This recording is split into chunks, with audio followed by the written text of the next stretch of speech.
अब यहाँ पर क्योंकि हम एक त्योहारी मौसम की ओर प्रवेश कर ही चुके हैं गणेश चतुर्थी के साथ साथ, अब बाज़ार में वो सेक्टर्स जो शायद त्योहार के मौसम में आपके लिए सौगात बनकर आएँ और आपको मुनाफे का तोहफा दें, ऐसे कौन कौन से सेक्टर्स आपकी रडार में स्पेसिफिकली त्योहारी मौसम के लिए हैं?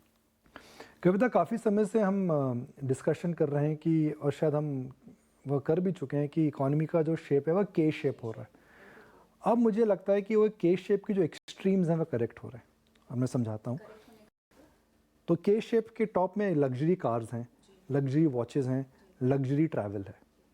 और के शेप के बॉटम के अंदर टू व्हीलर्स है, रूरल डिनोमिनेटेड कैटेगरीज हैं, HFCs हैं, रूरल डोमिनेटेड FMCG सेक्टर्स है या प्रोडक्ट्स हैं। मुझे लगता है कि दोनों एक्सट्रीम्स इस समय नैरो डाउन होंगी। तो जो एक्सट्रीम लग्जरी है, एक्सट्रीम मतलब houses more than 20 crore, watches worth 5 lakhs, cars worth 50 lakhs मोर, होटल रूम्स जिसमें आप 25-30-40 हज़ार रुपया रोज का दे रहे हैं, बिजनेस क्लास की ट्रैवल। मुझे लगता है जो एक्सट्रीम लग्जरी में जो बिंज आया था वह थोड़ा करेक्ट हो रहा है।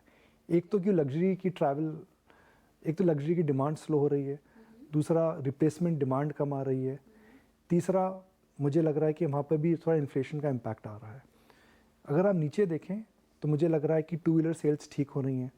रूरल डोमिनेटेड FMCG कंपनियां, उनके जो वॉल्यूम डेटा हम देखने इतने बुरे नहीं लग रहे हैं। रूरल रिटेल का डेटा अगर मैं देखूं तो मुझे नहीं बुरे लग रहे हैं। तो I will not be surprise that this earning season, जैसे लास्ट ईयर हमें लग्जरी ने सरप्राइज करा था, इस ईयर हमें रूरल डोमिनेटेड सेक्टर सरप्राइज करेंगे। तो किन स्टॉक्स में नज़र रखनी चाहिए? काम की बात तो सबसे ज़्यादा हुआ है hero MotoCorp, extremely it is completely dependent on rural demand. Second, value retailing, V-Mart, D-Mart, जो value retailing है उन पे ध्यान रखिए। Urban facing, rural facing FMCG and branded retail companies, जो मास मार्केट में इलेक्ट्रॉनिक कंपनीज हैं, कुछ कंपनियां हैं, अगर हमारे दर्शक देखें तो कुछ कंपनियां हैं जो कि रूरल इंडिया को फाइनेंस करती हैं। मुझे लगता है कि इन 3-4 कैटेगरीज के अंदर थोड़ा सरप्राइज फेस्टिवल सीज़न को देखने को मिल सकता है, क्योंकि कार कंपनीज ऑलरेडी हमें बता चुकी हैं वो इन्वेंट्री बिल्टअप कर रही हैं। मारुति जैसी कंपनी कार बिल्टअप कर रही है।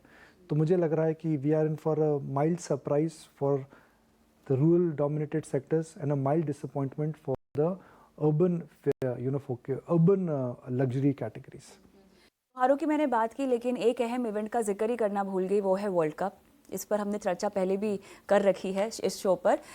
वर्ल्ड कप का एक सिनेरियो भी तो अब की बार त्योहारी सीजन में ऐड हो जाता होगा ना? देखिए, वर्ल्ड कप क्या है जी? World cup is something which is a once in a 4-year event. समारोह है हमारे लिए। ये हमारे लिए समारोह है। तो दिवाली दशहरा हर साल आता है, वर्ल्ड कप 4 साल में एक बार आता है। हिंदुस्तान में शायद 2011 के बाद आ रहा है, तो हिंदुस्तान में 12 साल के बाद आ रहा है। तो India in world cup, India world cup in India, and if India is playing the final, wins the world cup, तो यह एक अनोखा एक अनुभव रहेगा। तो वर्ल्ड कप की वजह से क्या हो सकता है? देखिए, कोई परमानेंट ट्रिगर नहीं है। वर्ल्ड कप की वजह से शॉर्ट टर्म के अंदर हो सकता है थोड़ा ट्रैवल में एडवांटेज मिले, थोड़ा FMCG कंपनीज को एडवांटेज मिले, थोड़ा उन कंपनीज को एडवांटेज मिले जो कि फूड डिलीवरी में है, जो कि QSR के अंदर हैं। एक डेटा हमने देखा है कि जब भी IPL होता है तो पिज्ज़ा सेल्स हमेशा ऊपर जाती हैं, ये डेटा है। तो हो सकता है कि इस बार अगर इंडिया सेमीफाइनल में, फाइनल में है, तो उस दिन हिंदुस्तान का जो माहौल रहेगा, lot of celebrations, lot of QSR food, lot of alcohol, lot of हो हंगामा विल हैपन।